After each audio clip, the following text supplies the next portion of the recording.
Gutom si Inday. Ang aga-agang umalis. Dapat kasi kumain muna bago tayo umalis. Ayan, gutom ka tuloy. Kumain ng siomay. Payat-payat niya na, Day. Nagda-diet kasi ako. Kain-kain din, Day. Mataba na kasi ako. Payat na ba? Payat niyan. Tapos ng kumain. Lip tint na naman. Yes. Para moisturize lagi yung lips natin. Para iwas dry. Kasi nakaka-moisturize din itong lip tint na to, guys. And nakaka-hydrate siya. Hindi lang siya basta lip tint lang. Ganda ng shade na ginamit ko. Baby blood. Favorite shade. Check out na, guys! So, ayun, guys. Dito kami sa Binondo.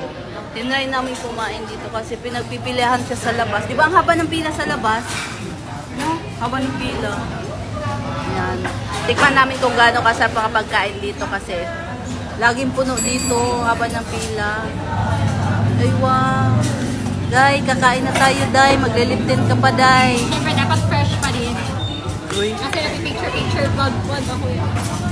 Nag-vlog siya, guys. Video siya. Ayan.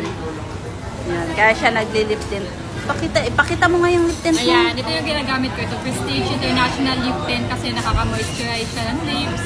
Tapos long-lasting pa. And super pigmented. And guys, if gusto nyo nito ng lip tint na pangmalakasan, kahit na kumain ka, uminom ka na hindi matatanggal yung lip tint mo, nandiyan sa yellow basket. So check out mo, ayan.